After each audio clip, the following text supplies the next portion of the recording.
Oh, greetings and salutations. What's poppin', saints? It is Minister Harbor here on another episode, the conclusion of our first series, y'all, of the Brighter Day Biblecast. Good to have everybody back. Good to have you here. Make sure you grab your little snack, grab your little drink, get your Bible, and get you something to write with. You know, man, you gotta take notes. This is good stuff. But today, this last installment, y'all, this is good to me. We done talked about the competitor. We talked about the sponge. And last week we talked about the engineer. And you might be asking yourself, what type of person, what type of personality, what purpose could be this? What type of identity is this last person that you're talking about? I'm glad you asked. The last person that we're talking about is the Tailor. And you could title this text, Identity on Purpose. How do I look? Just a short little story. A couple weeks ago, or maybe like a month or two ago now, me and First Lady were out thrifting. If you don't know, First Lady is one of the coldest stylists I've ever seen in my life. She do this for real. This is what she does. We were out thrifting, just finding some clothes and shopping. And there was some things that I saw, but I went past. I walked past them because I didn't think I would ever wear such a thing. And she said, "Hey, why don't you pick that up real quick?" And I would pick it up and I would look at, that's First Lady. I ain't gonna say I looked at her crazy, but I looked at her as if I didn't know she did what she did. You feel me? And so I looked at her confused as to what am I gonna do with that? And she looked at me as just try it on. And so I would reluctantly go to the fitting room and try it on. And she would look at it. She'd look at me, look back down at the outfit, and say, "Okay." And I'm thinking that that's it. She would say, "Hold on one second." She would leave. She would come back with some pants or something, or some shoes or something. She would come back with something else, y'all. She would come back with something else and say, "Try this on as well." And so now I have an outfit on that I didn't show up to the store wearing. And I'm feeling out of place. I'm feeling uncomfortable. And she said, this is what she said. She said, "Son, you look great." And I ain't gonna lie to y'all. When she said that, I looked in the mirror. I said, "I do look great, don't I?"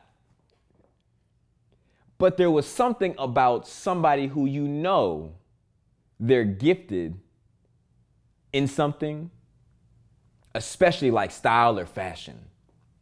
Somebody like it'd be the same thing if you had a car and somebody who races cars or somebody who works on cars said, "Hey man, that's a fire car you got there." You'd be like, "Oh, who, me? Oh, this whole thing?"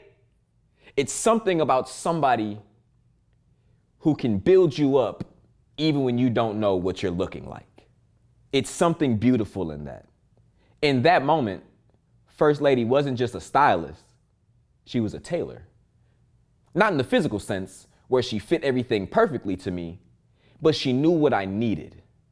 And that's just in the fashion sense. Now, before we go any further, I gotta give y'all the book. I gotta give y'all the scripture. So, walk with me, if you will, to Exodus chapter 17, verses 10 through 13. It reads, "Joshua did as Moses told him and fought the Amalekites, while Moses, Aaron, and Hur went to the top of the hill. As long as Moses held up his hands, Israel would win. But as soon as he put his hands down, the Amalekites would start to win. Eventually, Moses' hands felt heavy. So Aaron and Hur took a rock, put it under him, and he sat on it. Aaron held up one hand, and Hur held up the other. His hands remained steady until sunset. So Joshua defeated the Amalekite army in battle." Now, Trey, you might be saying, you talking about tailors. I don't think Moses was a tailor. You'd be correct. You know, you talking about, this is about Joshua? He won the battle. No, Joshua, if you remember, Joshua's a competitor at his core.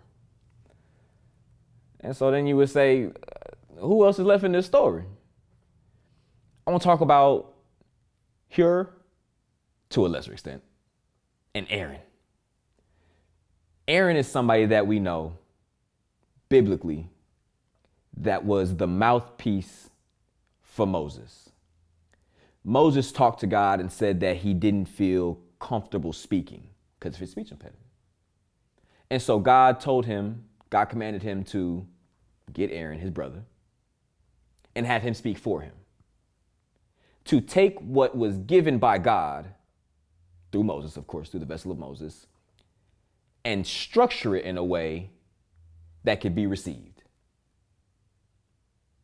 Aaron became the first tailor, spiritually, of course. He wasn't out here knitting and cutting and tucking and putting cuffs in your pants. But Aaron is the first tailor that we see. Aaron takes it upon himself to not only in this story shape a situation, but anytime Moses had to speak to the people, Aaron's communicating this to them in a way that they can receive it. Because Moses has a stutter and a speech impediment and feels like he can't communicate properly. So what is Aaron? Aaron is an environment shifter. He's an environment maximizer. This identity was almost called a maximizer because that's what this person does. Any situation that they're in, they might not be the best at it, but they shrug their shoulders and say, well, I can help. Where can I help? And so the beautiful thing I love about this person is these are the most, and I mean the most. We're talking about identity here. If you want to figure out who you are, you're either a tailor today or you're one of the previous three that we talked about. But if you're a tailor, if you think you're a tailor, let me give you a couple cliff notes on who they are. Tailors are usually the most social people on the planet, generally speaking. Now there's social competitors, social engineers, social sponges. These are generally the most sociable people that you could ever meet. Why on earth are you this social? That's usually who we're talking about. The people who love conversation for the sake of conversation. Ouch. I love talking to people. I'm a tailor, if you could not tell already. I'm somebody who loves to speak to people just to learn more about who you are. That's why I'm sitting in front of this. That's a part of the reason why I'm sitting in front of this camera right now. Because there's somebody out there who doesn't know who they are. And who better to yap to y'all about it than somebody who's gifted to speak, first of all, and desiring to help. And so I said yap, but don't take that negatively. This is a positive yap. Me and one of my boys, we talk about there's progressive yap and there's cyclical yap. This ain't no cyclical yap. This is progressive yap. This yap that's going to get you somewhere in life. And so back to Aaron and this story in specific, Moses needed something. He was very capable of outputting. Moses, for lack of better terms, in this story, what did we talk about last week? The engineer. He's an engineer in this moment. He's manufacturing a solution. Everybody's present here. A competitor is present in Joshua. A sponge is present in Hur. And Moses is present as an engineer. What's missing? The tailor. Everybody has their job. Everybody's in purpose. But there is not victory, and this is why this had to go last. There is no victory without all four identities working together. Now, can you have individual success? Yes. Can you have tandem success if you're a competitor and an engineer? Absolutely. It's possible.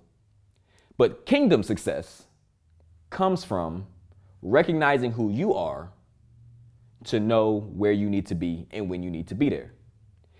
If Aaron thought he was a competitor all of a sudden and decided to get on the battlefield, Moses wouldn't have somebody around him to lift his arms up. Because now, once Hur's holding up both his arms, and now he gonna get tired. But if Hur takes one arm and Aaron takes the other, getting in where he can fit in, now he's in purpose. And this might seem minuscule, this might seem small, but I'm telling you, to everybody who's a tailor out there, you are necessary in this world. You're a natural people person, One of the negatives, one of the traits, negative or positive, how you view it, is that it's natural for a people person like a Tailor to desire acceptance. God may desire for you to be all things to all men, but you have to know as a Tailor when it's time to step away from a group decision or a decision in general that doesn't align with your purpose. Let's take it back to the story of First Lady. First Lady said that this looks good on you, but ultimately it was on me to decide whether I wanted to accept what she said and purchase the outfit. Did I want to take the advice of somebody that is able to help where I couldn't see? What a Tailor's really good at is identifying blind spots. They can't do anything. They can't do anything with your blind spots, but what they can do is notify you of your blind spots. And this is why you have to be very, very careful not to assess a Tailor with engineering responsibility. Because a Tailor is very good at recognizing, acknowledging, and supporting you through. But they're not there to do for you. If a service is needed, you best not tell a Tailor or a maximizer. It's better to go to an engineer. This is why it's so important to have what people call a small circle. But I would say it's more important not to just have a quantifiably small circle, but a qualitatively useful circle. Don't focus so much on the number of people around you. Yes, of course, the more you're authentic and you're doing what God's supposed to do, it'll pull you away from people who don't want that for you. That happens naturally in your life, whether you're choosing to follow God or just walking through this life blind at times. People will fall off. But being aware of the type of person you have around you is even more important. Because if I have 4 people around me, oh yeah, I got a small circle, but they're not making you better. You got 4 competitors around you. So now nobody's growing. We're just competing. I just want more than you.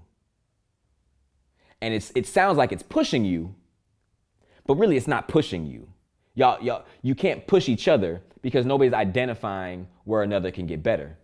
If it's just 4 competitors in a room, nobody cares how somebody else can get better. We all care how we can get better individually. How can I get better? How can I grow? How can I be better than you?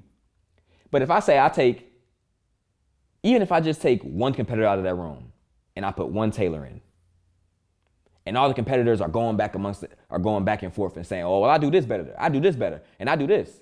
And all the Tailor says is, I think you do this well, you do this well, and you do this well. But one thing none of y'all do well is acknowledge when somebody else does something great. Because just because you, for example, we'll go back to sports for a brief second. Just because all of y'all can shoot well, y'all are all focused on shooting a basketball when really some defense needs to be played. And so what a Tailor will do is say, I may not be the best defender, I may not be the best shooter, but I can give effort defensively and show y'all that this is what the team needs. And so I love this because if not used properly, we're going to shift a little bit because we talked a little about the traits of a Tailor. And now we're going to talk about a little bit about what it looks like if used improperly. What does it look like in somebody's life if as a Tailor, you don't do it properly? I was talking to my mother earlier today, just the other day, or earlier today about this. And I mentioned to her that my father is a competitor through and through. It's what he does well. Any aspect or any frame of life that he can see growth or see an edge competitively, he attacks that edge. And he does it well. He was a phenomenal salesman. He was a phenomenal athlete. He's a phenomenal father because he's looking for an edge to be better. My mother, on the other hand, is a Tailor like myself. My mother wanted us to make sure that the people around us were good. So let me paint this picture. My father wanted us to be the best that we could possibly be. And he was very clear. If your best isn't their best, because like I said, he was a great father. He wasn't just a good dad. If your best isn't their best, that's okay. But ain't no way you're not giving your best, because that's how you become better. Now pair that with this idea that my mom talked about, speaking to, and she had this phrase that she says all the time. To this day, my kids gonna know it. You never know how somebody's day started. And she told us that in school because she knew that there was at that time, there were kids that were doing crazy things at schools. And everybody has a final straw. Everybody has a straw that broke the camel's back. Everybody has something that sets them over the edge. And you being kind and saying a kind word to them one day I don't know when y'all's class started at. My class started at one school at 7:05 and another school at 9:15. The first thing you say to them is, hey man, good morning. Or, what's going on, girl? How you doing? Good morning. A kind word might shift their entire day. They had negative thoughts running through their mind. Maybe not destructive outward, but destructive inward. It doesn't have to always be destructive outward with consequences to a bunch of other people. It could be self-destructive. But because you chose to be kind to them, you chose to tailor the environment and turn it on them for a moment, you might have just saved that person's life. That's the power of a tailor. But if not taken properly, and I told my parents this, if you don't handle it properly, you end up with somebody like me when I was younger. I knew that I had to be the best at what I was doing and maximize how people saw themselves and maximize the environments that I was in. So what did I become, everybody? I became a people pleaser because I didn't handle it properly. Because I need to be the best in the room, but I was insecure about being the best. And I also wanted to make sure that people knew that they were the best. But if I'm building everybody up and don't know how to build myself up, now I'm creating insecurity. I'm not feeling the own value that I provide for other people. That's what happens. And this is why it's important. Let me parenthetically say this. I'm not nobody's dad. I'm nobody's parent. But I will say, just as a son to two parents that I know did great and are not perfect, but are still progressing. To any other parent out there watching this, your son, your daughter, they see you. They might not be able to call you a sponge or an engineer or a competitor or a tailor, but they see you and they're taking parts of you and they're internalizing them. Now, whether they internalize them positively or negatively, sometimes we don't have control over, or you wouldn't have control over as a parent. But what you can do is reinforce those positive aspects. What my parents do real now is my dad has a lot more Tailor in him than he used to.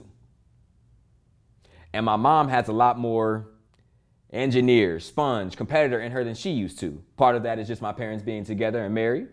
Another part of it is recognizing the children that they're raising aren't all competitors or tailors. I have a sibling who's a sponge. And it's crazy. There's 4 of us and all 4 of us are something different. I love it. It's fire. Made this series real easy. It made it real simple. Easy, not the word. Simple is the word. Made this series real simple. And so, as a tailor, to push us forward a little bit, it's incumbent on you, just like Aaron, to recognize problems. Now, I'm not calling you an engineer. You don't got to be the one to create and